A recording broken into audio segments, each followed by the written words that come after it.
Logos Télévision, votre média, vous ouvre une fenêtre sur le monde en vous informant en temps réel. Le grand rendez-vous du JT, chaque jour, avec différents présentateurs au programme. À partir de 19h, 21h, 23h ou encore 8h et 13h juste. Logos Radio et Télévision vous offre des informations vérifiées tirées à des sources fiables. Vous pouvez nous suivre sur notre site internet et nos comptes réseaux sociaux. Logos Télévision, votre plaisir.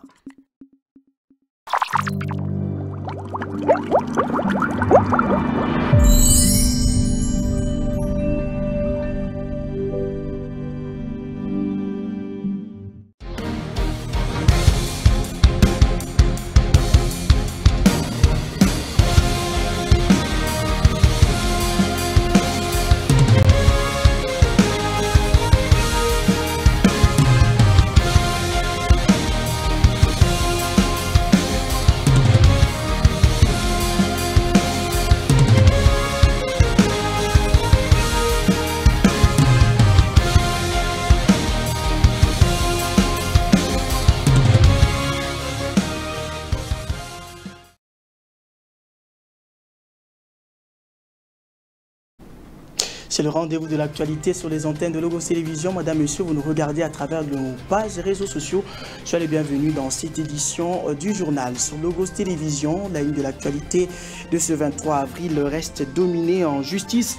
20 ans des travaux forcés requis contre l'ancien Premier ministre congolais Augustin Matata Ponyo dans l'affaire Bukanga Lonzo. La décision du ministère public est tombée ce 23 avril au cours d'une audience tenue en l'absence de l'accusé qui a catégoriquement refusé de se présenter. Et puis les livres ainsi que les droits d'auteur sont à l'honneur à l'échelle mondiale en ce 23 avril, une journée qui vise à sensibiliser sur l'importance des livres et de la lecture. Et puis à l'international, au Vatican, l'heure est aux préparatifs des obsèques du pape François, mort depuis le 21 avril de cette année, ceci en prélude de son inhumation qui sera suivi de plusieurs événements, notamment le choix de son successeur. Madame, Monsieur, c'est tout pour le titre. Place à présent au développement.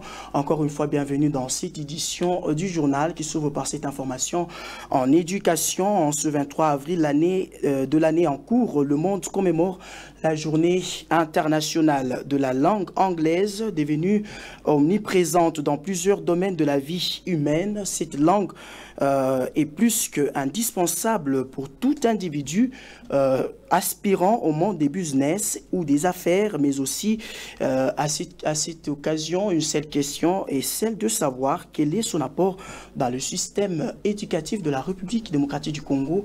Les détails dans cet élément de reportage. Et dans un monde de plus en plus globalisé, l'importance de l'anglais est peut-être sous-estimée. En RDC, un pays riche en diversité culturelle et linguistique, l'introduction de l'anglais dans les systèmes éducatifs représente un tournant stratégique pour l'avenir des jeunes Congolais. Reconnaissant son importance, nombreuses écoles du Congo, plus particulièrement celles de la ville montagneuse d'Elikasi, ont de plus en plus intégré l'enseignement de l'anglais dès l'école gardienne pour son rôle crucial dans l'accès à l'information, aux opportunités professionnelles et à la participation aux échanges internationaux. En dépit de leur détermination à façonner la jeunesse congolaise dans la compréhension et maîtrise de la langue de Shakespeare, les enseignants des secours rencontrent multiples difficultés dans leur travail. Cependant, à l'aide de leur expertise et de l'avènement du nouveau système, ils ont su trouver tant soit peu de méthodes d'apprentissage en mettant non seulement l'élève au centre de l'éducation, mais en privilégiant également le feedback dans l'enseignement. La langue anglaise est très importante, mais parfois les gens ne savent pas quelle est l'importance de ce cours. Nous avons des difficultés, mais pas trop de difficultés parce que nous connaissons les méthodes d'enseignement. Même si les élèves de 7e sont considérés comme de l'école primaire qui ne savent absolument rien, mais on arrive toujours à les faire comprendre par notre méthode, nos méthodologies que nous avons appris. Sur ce, par exemple, en 7e, en 8e, les élèves aiment beaucoup le cours d'anglais parce que pour eux, c'est une nouvelle langue. Mais arriver dans les classes supérieures, par exemple, les élèves de 4e, les élèves de 3e, et pour eux, c'est comme si c'est une langue, c'est un cours qui les embrouille. Mais nous les faisons comprendre, nous leur disons que non, la langue anglaise est très importante. Vous allez terminer les études, là que vous serez toujours obligé d'avoir un peu d'anglais, même l'informatique. Que les élèves aiment beaucoup le cours d'anglais, c'est un bon cours parce que maintenant, beaucoup de choses sont toujours en anglais. Si vous négligez ici, pendant que vous êtes encore sur le banc de l'école, dans la vie, vous aurez des difficultés. Et pour apprendre, quand tu es déjà adulte, ça sera difficile. Alors, pendant qu'ils sont encore enfants, ils se donnent vraiment, c'est un bon cours, c'est une bonne langue qui va les aider beaucoup dans leur vie. Dans le système éducatif, l'anglais est une importance capitale. Importante dans l'éducation, tout simplement parce que c'est une langue qui intervient dans plusieurs domaines. Puis actuellement, lorsque un enfant ne connaît pas l'anglais, il va éprouver beaucoup de difficultés. Les difficultés que nous avons rencontrées lorsque nous dispensons ce cours, c'est d'abord la lecture. Donc, la plupart des élèves n'arrivent pas à lire l'anglais. Et suite à ces difficultés,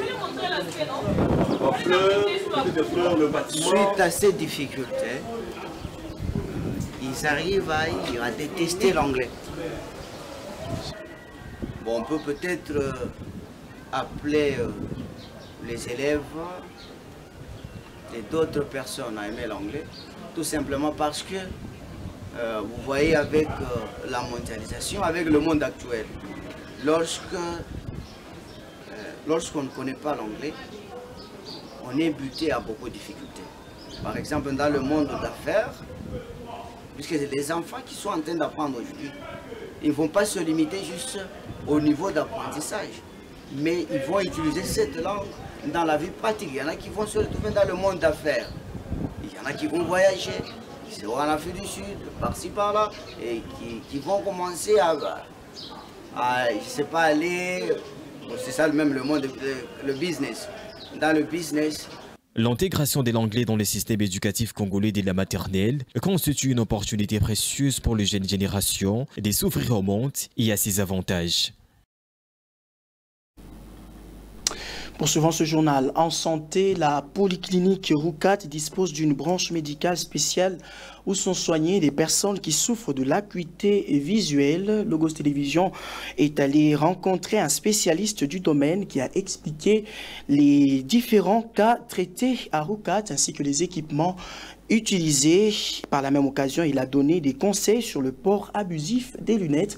C'est un reportage signé Michel Kongolo-Duramoya et Evodi Oring, rendu par Dan Muyan. Doté des équipements médicaux modernes des dernières générations, le service d'ophtalmologie de la polyclinique Roukat, situé sous l'avenue Kakonto au numéro 3, non loin du CLP, offre un cadre idéal pour le malade des yeux. Ici, l'assistant ophtalmologue des Roukat, dont la définition de cette branche médicale, avant d'expliquer les différents types de cataractes, les moyens techniques pour la prise en charge de malades et les conseils sur l'usage inapproprié de lunettes. L'ophtalmologie, c'est une branche de la médecine. C'est une branche de la médecine qui s'occupe de l'œil. Donc là, on voit uniquement l'œil et ses annexes. C'est-à-dire? Donc, quand on regarde l'œil, il y a aussi des annexes, par exemple des paupières. À l'intérieur de l'œil, il faut regarder, on peut faire le fond d'œil, tout consort là. Donc l'ophtalmologie s'occupe uniquement de l'œil. Maintenant, quand on parle d'une cataracte, donc la cataracte, c'est le cristallin qui s'est opacifié à l'intérieur. Voilà, là maintenant on peut parler d'une cataracte. Il y a de ces cataractes qui sont congénitales. Un enfant peut naître avec une cataracte quand il y a une infection intra-utérine. L'enfant peut naître avec cette cataracte. C'est cette cataracte qu'on appelle cataracte congénitale. L'enfant vient de naître avec. Et il y a de ces familles qui ont des enfants, ils ont des cataractes dès le bas âge. Et il y a ce qu'on appelle aussi cataracte sénile. Donc ça vient avec l'âge. Quelqu'un peut avoir par exemple 30 ans, mais il a ce genre de cataracte. C'est partout dans le monde. Donc ça se développe progressivement. Et vous n'avez pas à vous lamenter que non, j'ai une douleur, c'est pas pour rien que j'ai la cataracte. Non. La cataracte évolue à bas bruit et sans douleur. Oui, quand la cataracte n'est pas encore mûre au total, cela veut dire, on peut dire que la cataracte est incomplète. Pourquoi? Parce qu'il y a quand même la vision. Il y a quand même la vision que notre patient est en train de faire quoi? D'utiliser. Mais ça ne lui permet pas de mieux voir.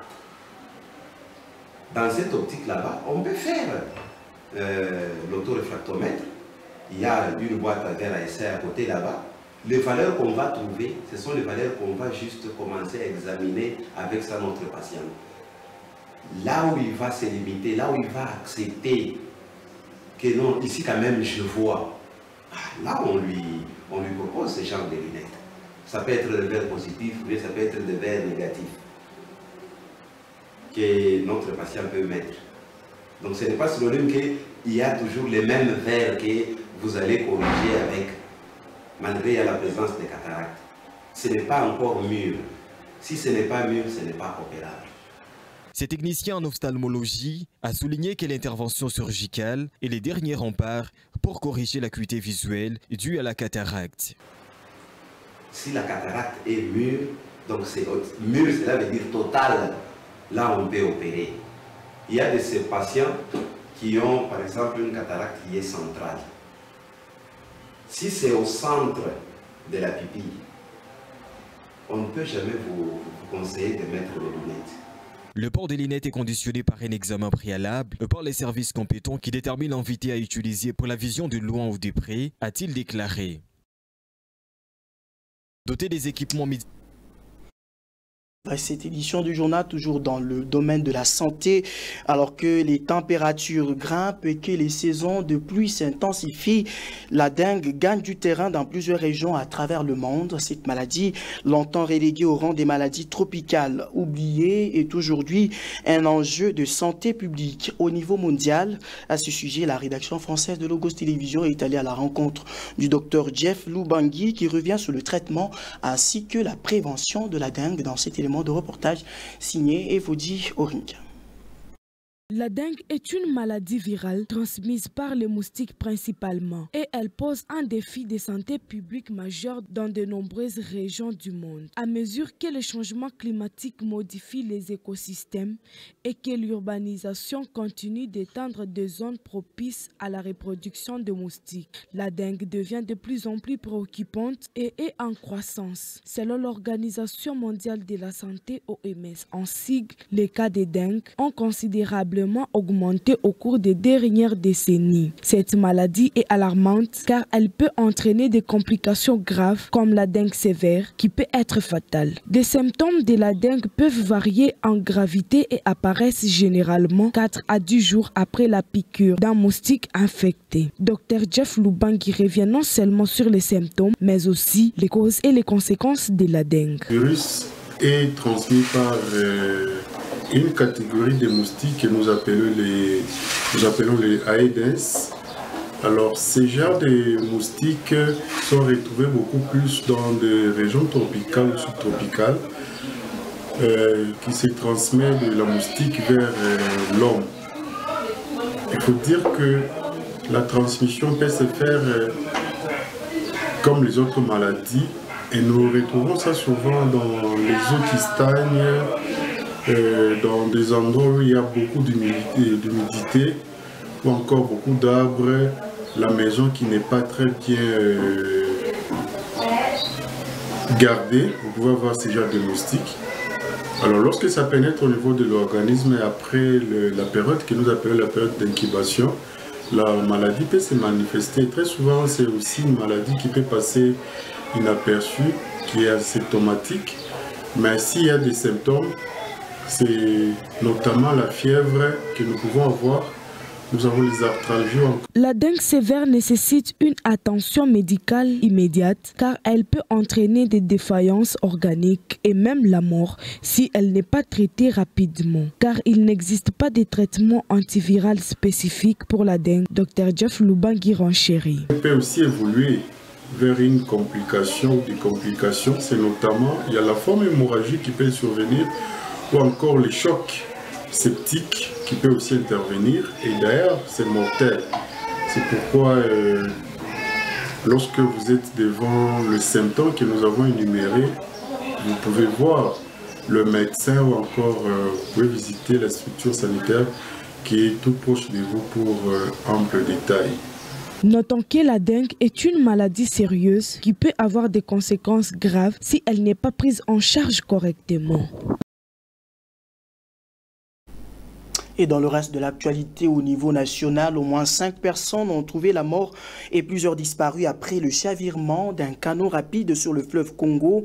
Après les enquêtes de l'ONATRA, le ministère des Transports a publié un communiqué officiel donnant le bilan de ce drame qui s'est produit en date du mardi 22 avril 2025. Louange Ilonga pour les détails. Un naufrage tragique s'est produit le mardi 22 avril 2025 sur le fleuve Congo entre Kinshasa et Brazzaville. Une embarcation a chaviré causant de pertes humaines. D'après un communiqué officiel du ministère du Transport, voies de communication et désenclavement, le bilan de ce naufrage est de 5 disparus et 15 rescapés grâce au port du gilet de sauvetage. Après les enquêtes, l'embarcation comptait 16 personnes à bord. Ces canots rapides auraient heurté une grume flottante sur le fleuve, endommageant le moteur avant d'y couler. Cet accident survient quelques jours après un autre drame sur le fleuve Congo où il y avait explosion d'une baleinière. Signalons également que le trafic a repris sur le fleuve Congo entre Kinshasa, la capitale de la RDC, et Brazzaville. Le ministère des Transports a rappelé une fois de plus au sens des responsabilités de chacun quant à l'obligation du port du gilet de sauvetage régulièrement à la tête du passager et dénonce l'attitude de certaines autorités qui n'obtempèrent pas aux instructions données.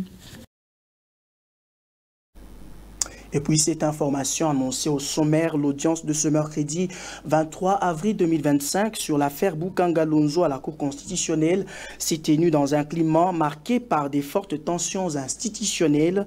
Le principal accusé, Augustin Matata Pugno, a catégoriquement refusé de comparaître, dénonçant ainsi un procès à caractère politique, tandis que Deogracias Mutombo et Patrice Kitebi ont évoqué chacun des raisons personnelles.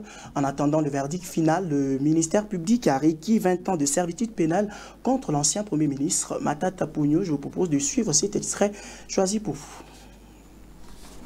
S'agissant du prévenu Grobler Christo, il a participé au détournement comme co-auteur. En effet, les dossiers ainsi que l'instruction menée révèlent que son rôle a été d'apporter son aide indispensable dans le montage et l'exécution d'un projet intrinsèquement vicié qui a conduit au détournement massif des fonds innés sans dénoncer les écarts entre les sommes ordonnancées et les sommes lui payées effectivement.